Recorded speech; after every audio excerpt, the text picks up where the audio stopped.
വിശുദ്ധ മർക്കോസ് എഴുതിയ വിശുദ്ധ സുവിശേഷത്തിൽ നിന്ന്. അന്ന് സായാഹ്നമായപ്പോൾ അവൻ അവരോട് പറഞ്ഞു, നമുക്ക് അക്കരയ്ക്ക് പോകാം. അവർ ജനക്കൂട്ടത്തെ വിട്ട് അവൻ ഇരുന്ന വഞ്ചിയിൽ തന്നെ അവനെ അക്കരയ്ക്ക് കൊണ്ടുപോയി. വേറെ വള്ളങ്ങളും കൂടെ ഉണ്ടായിരുന്നു. അപ്പോൾ ഒരു വലിയ കൊടുങ്കാറ്റുണ്ടായി.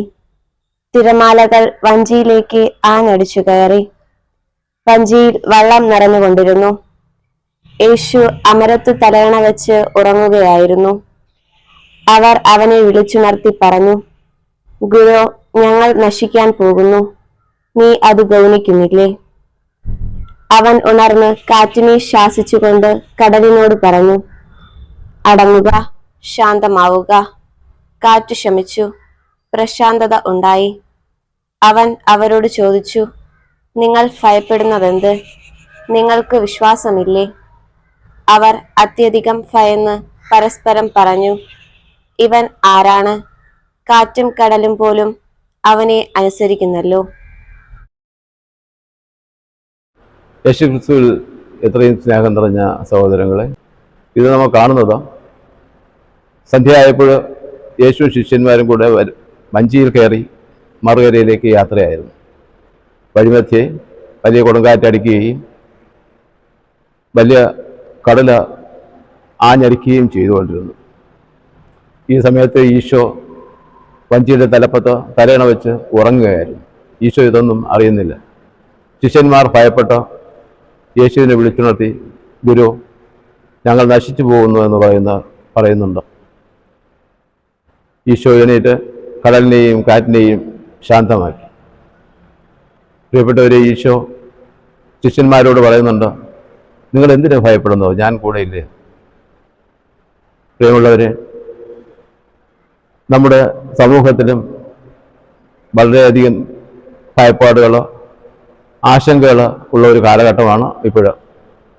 പലരിലും പലവിധ ആശങ്കകൾ, പലവിധ ഭയപ്പാടുകൾ എല്ലാം ഇപ്പോഴും നിറഞ്ഞു നിൽക്കുകയാണ്. മക്കളെക്കുറിച്ചുള്ള ആശങ്ക, അല്ലെങ്കിൽ കടബാധ്യതകളെക്കുറിച്ചുള്ള ആശങ്ക, കുടുംബ സമാധാനമില്ലാത്ത ആശങ്ക, ഇങ്ങനെ പലവിധ ആശങ്കകൾ, ഭയപ്പാടുകൾ ഇന്ന് നമ്മുടെ സമൂഹത്തിൽ നടമാടിക്കൊണ്ടിരിക്കുകയാണ്. ഈശോ ചോദിക്കുന്നു, നീ എന്തിനു ഭയപ്പെടുന്നു? ഞാൻ നിന്റെ കൂടെ ഇല്ലേ? പ്രിയമുള്ളവരെ, നീ ഈശോയിൽ വിശ്വസിക്കുക, കർത്താവായ യേശുക്രിസ്തുവിൽ വിശ്വസിക്കുക, നീയും നിന്റെ കുടുംബവും രക്ഷ പ്രാപിക്കും എന്ന തിരുവചനത്തിലൂടെ നമ്മളെ ഈശോ പഠിപ്പിക്കുകയാണ്. നമ്മൾ എന്തിനു ഭയപ്പെടണം? ഈശോ ഉള്ളപ്പോൾ. പ്രിയപ്പെട്ടവരെ, നമ്മൾ ഏത് പ്രതികൂല സാഹചര്യങ്ങളിലും ഏത് പ്രതിസന്ധിയല്ല ഈശോയെ വിളിച്ച് നമ്മൾ അപേക്ഷിക്കുക. തീർച്ചയായിട്ടും ഈശോ നമുക്ക് വേണ്ട കാര്യങ്ങൾ, നമുക്ക് വേണ്ടുന്ന നിർദ്ദേശങ്ങൾ, നമുക്ക് വേണ്ടതെല്ലാം ഈശോ ചെയ്തു തരുന്നുണ്ട്. യെശയ്യാ പ്രവാചകന്റെ പുസ്തകത്തിൽ 41-ാം അധ്യായത്തിൽ 10-ാം വചനത്തിൽ പറയുന്നുണ്ട്, ഭയപ്പെടേണ്ട, ഞാൻ നിന്നോട് കൂടെയുണ്ട്. നീ എന്തിനു ഭയപ്പെടണം? നമുക്ക് വിശ്വാസമില്ലാത്തത് കൊണ്ടാണ് നമ്മൾ ഈ ഭയപ്പെടുന്നത്.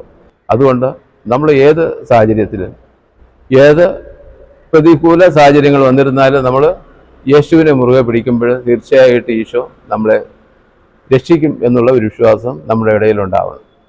പ്രിയമുള്ളവരെ, കൊടുങ്കാറ്റിനെയും കടലിനെയും ശമിപ്പിച്ച ദൈവം, ലോകത്തെ വചനത്താൽ നിയന്ത്രിച്ചുകൊണ്ടിരിക്കുന്ന ഈശോ, മരണത്തെ ജയിച്ച് 3-ാം ദിവസം ഉദ്ധാരം ചെയ്ത ഈശോ പറയുന്നുണ്ട്, നിങ്ങൾ പേടിക്കേണ്ട, ഞാൻ നിന്നോട് കൂടെ ഉണ്ടോ. ഭയപ്പെടേണ്ട, ഞാനാണ് നിന്റെ ദൈവം. തീർച്ചയായിട്ടും നമുക്ക് നന്മ കൈവരും. കർത്താവ് യേശുക്രിസ്തുവിൽ നമ്മൾ വിശ്വസിക്കുക.